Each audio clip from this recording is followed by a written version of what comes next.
So I just wanted to go over one more type of trapezoids for you because we're used to the traditional trapezoid or the regular trapezoid that has one set of bases and two slant heights, right, or two slanted lines. But there are many different types of trapezoids and styles of trapezoids.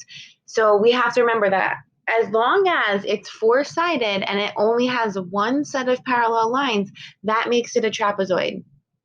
This example, if you look at the orange figure here, you'll see that there's only one slant height here, but it's still a trapezoid because it still has only four sides and it only has one set of parallel lines. So even though it's turned on its side and it looks a little different, it's still a trapezoid. Okay?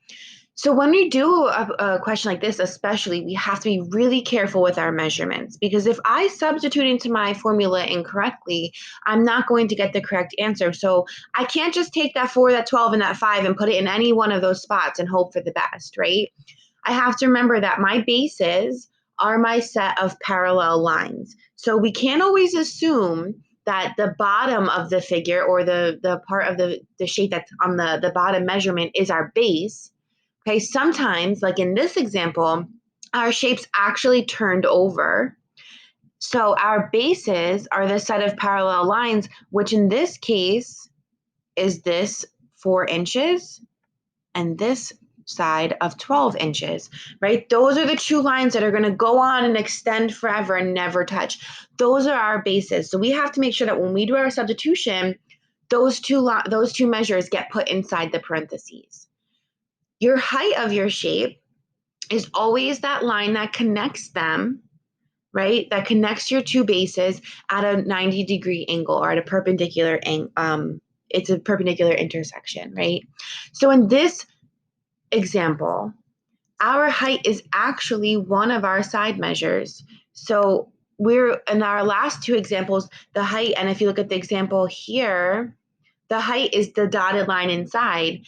Well, if I look at the shape that we're working with now, my height is actually one of my side measures because that is the part that meets at the 90-degree angle. And I know that it's perpendicular and a 90-degree angle because of that little square and that notation.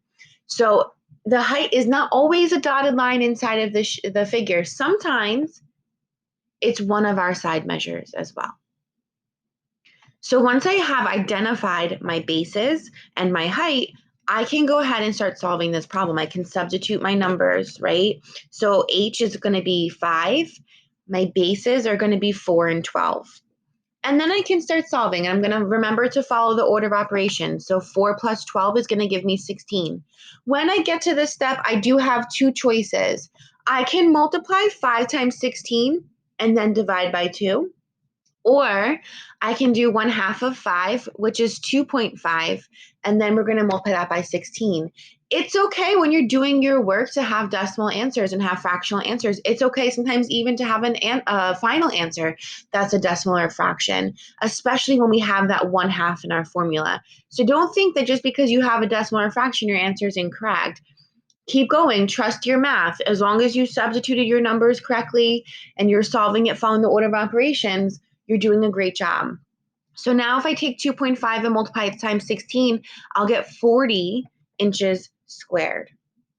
Again, if I chose to do 5 times 16 first, I would have gotten 80, and 1/2 of 80 is 40 inches squared. So in the end, you're going to get the same answer, but these last three steps or the last two steps might look a little different depending on which order you take.